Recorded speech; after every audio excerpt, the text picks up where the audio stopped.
They make one change. Jan Lohman is dropped and Richard Jobson comes in, presumably to work down the left flank. It's his second full game. Jerry Armstrong is again named as the Watford substitute. Meanwhile, Aston Villa had been hoping that Des Bremner would be fit to return to their midfield, but he's injured an ankle in training, and with Peter Withe finishing his suspension, it means the Villa field the side that beat Watford last Saturday. The substitute's job now goes to 19-year-old midfielder Ray Walker.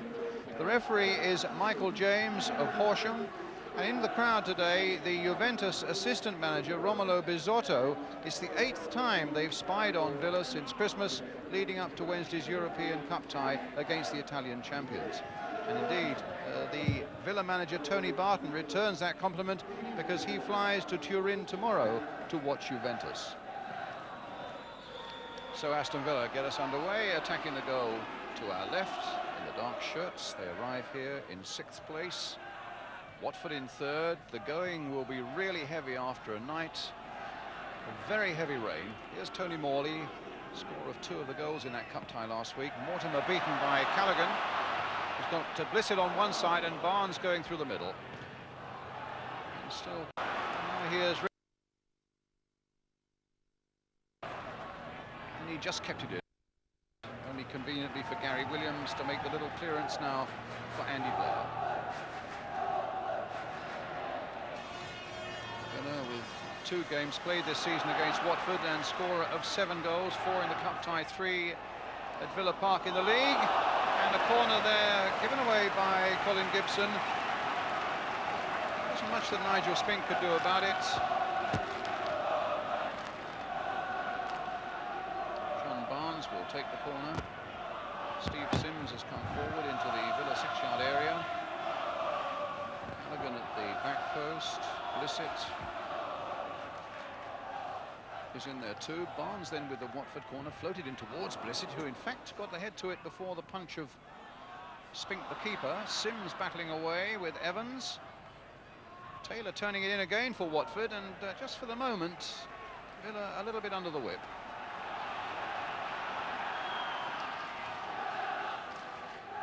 Rice with the throw. Barnes beating off the challenge of Gibson, gets it back. Mortimer only half with the clearance. McNaught getting up. It might fall for Rice to come in, but the whistle had gone.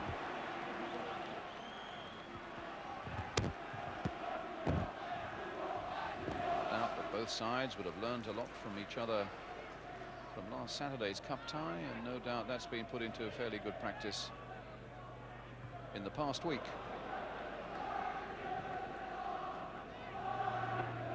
Gordon Cowans, who had such a promising game for England at Wembley. And he was up against Kenny Jackett, of course, of Wales, as indeed he is today, the Watford number 10. Bolton, as the ball goes out, quickly takes the throw back to Steve Sherwood.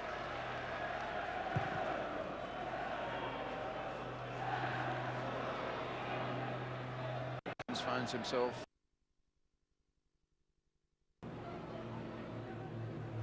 Rostron.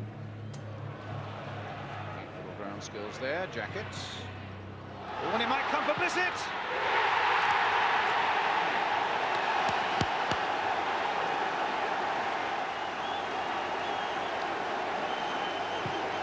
Well, the ball broke beautifully for him.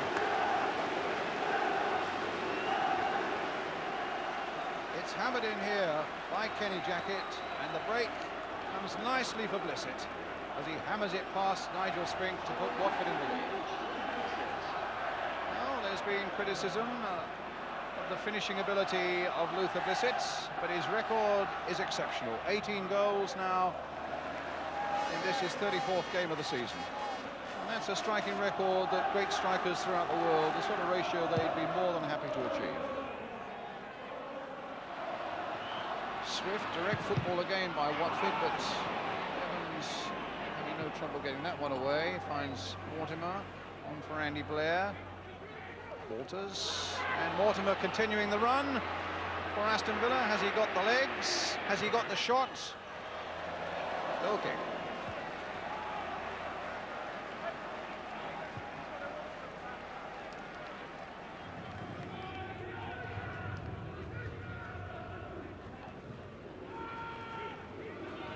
Bolton getting back.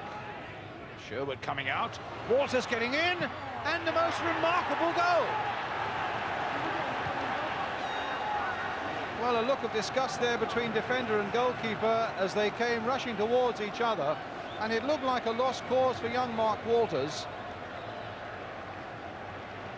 Come out, says Bolton, but there's the boot of the Villa number 9 and the back pedalling of the keeper, Steve Sherwood, and the ball in the back of the net for a remarkable equaliser, 1-1.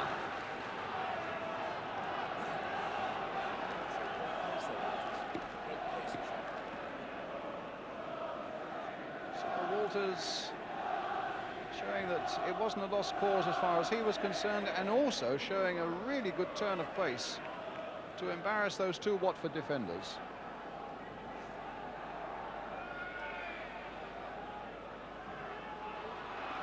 Bolton being hustled again by Walters.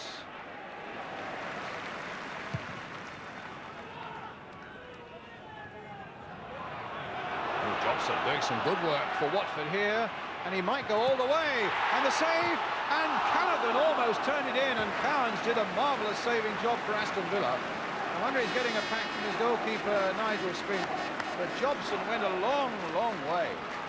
Challenge and a good save by the keeper. In comes Callaghan, and the save comes from Cowans. So Barnes with the corner, floated in once more towards Blissett. Oh, that looked as though it had to go over the line, and Blissett certainly thought that it did. Well, let's have a look at this. Again, Blissett there at the near post, and the ball never quite crossing the line.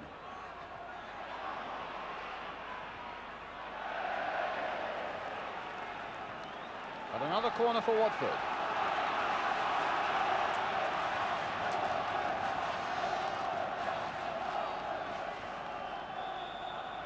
So Watford hammering back then at Aston Villa as Callaghan now floats in this corner. This time Ken McNaught got it away. Kenny Jackett dinking it back in there. And Barnes, he missed a chance there.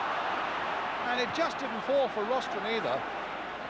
Walters, Morley just trying to hammer the ball away. Watford might easily have had a second goal, should have had a second goal. Villa get a throw. It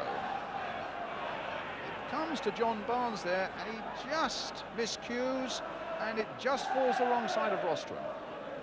Barnes ducking in there. Jobson might get to it, but Gary Williams gets there first for Aston Villa.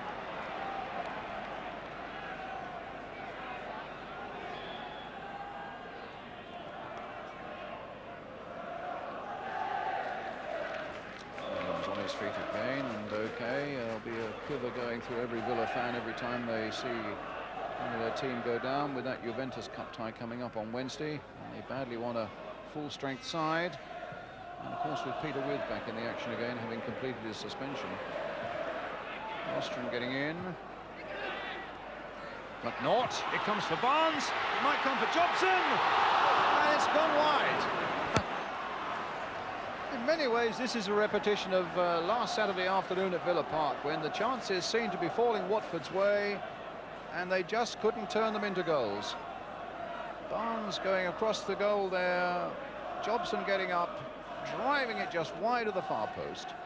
And Peter With there, sitting in the director's box, now finishing his suspension. He'll be available for that European Cup tie against Juventus on Wednesday.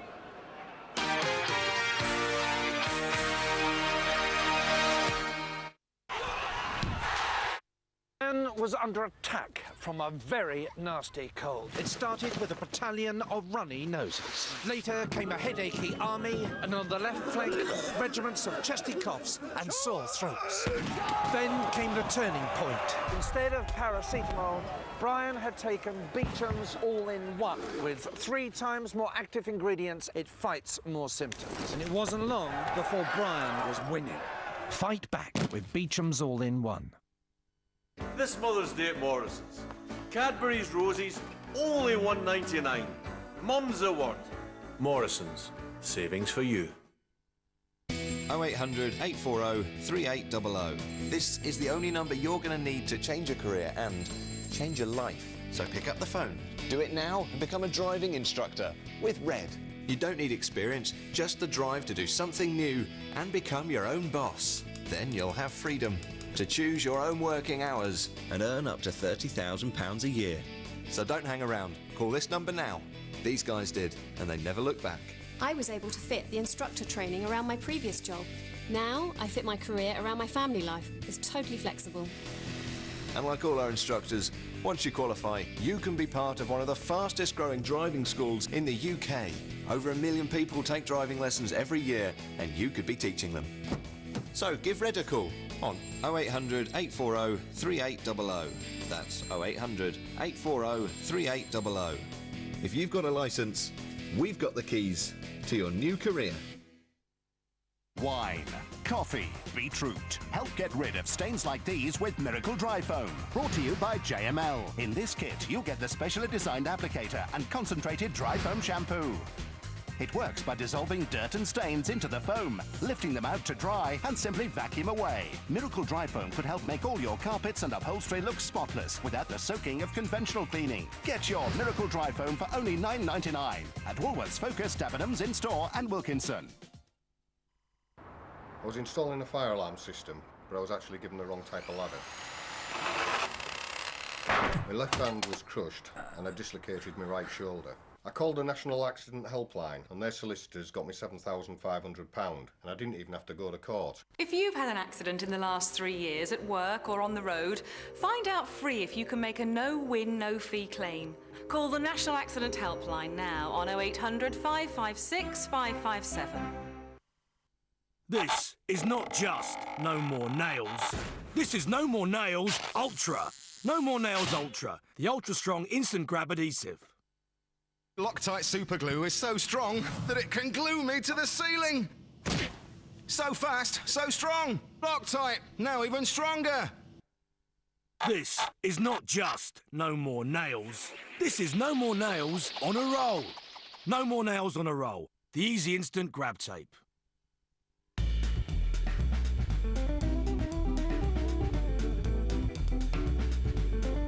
You could lower the interest rate you pay on all your different borrowings by converting them all into one low-rate homeowner loan. And with a straightforward arrangement fee, there are no hidden costs. So everything's fair and square.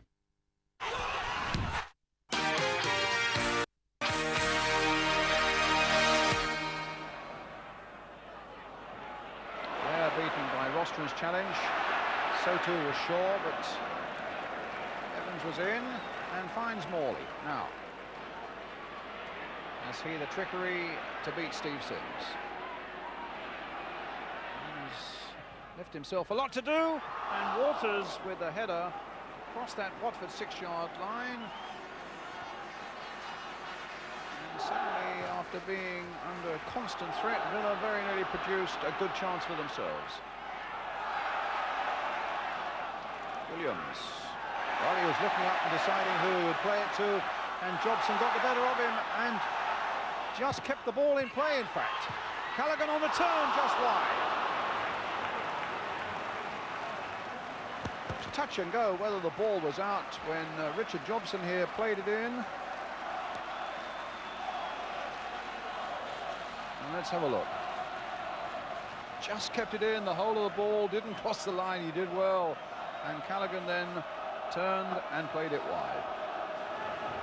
Morley getting clear of Callaghan's challenge, and Blair now trying to get inside Rostron, and Walters hoping to get the better of Bolton. Support from Blair and from Shaw. Here's Gary Shaw, and a corner.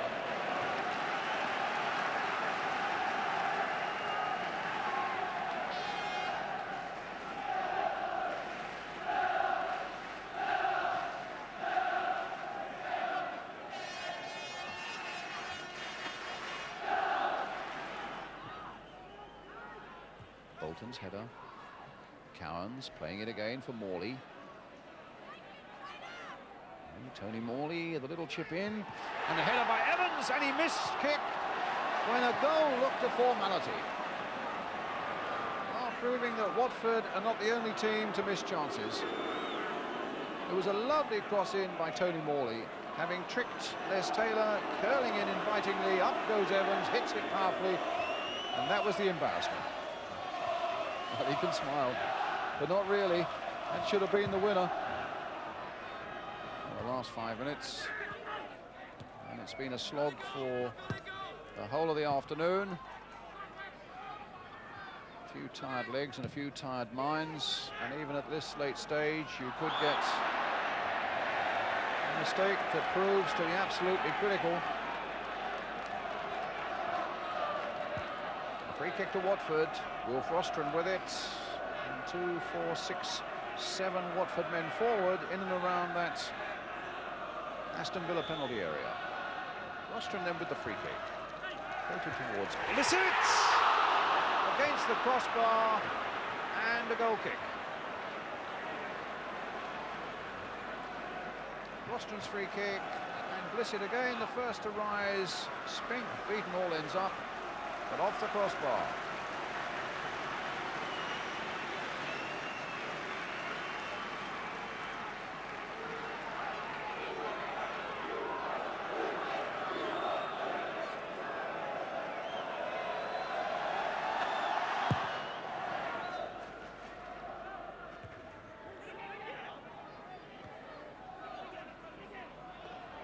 Morley, this could be dangerous. And he's got Mortimer. And he's missed it.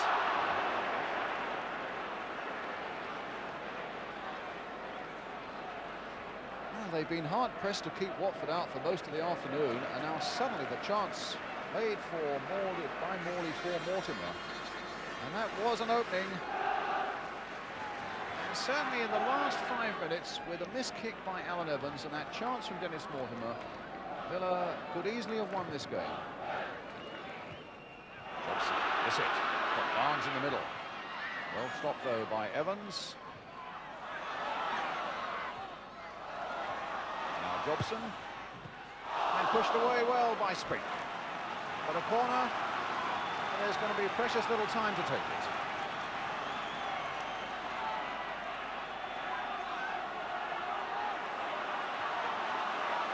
Allen coming across to take it. Sims again at that favoured near post position.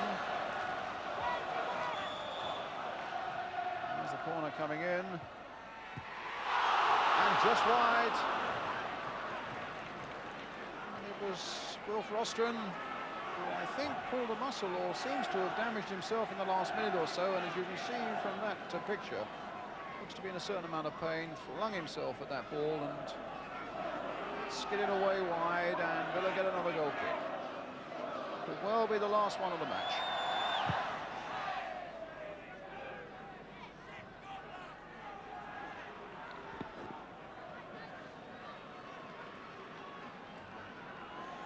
Two minutes of time added on. Another Watford throw.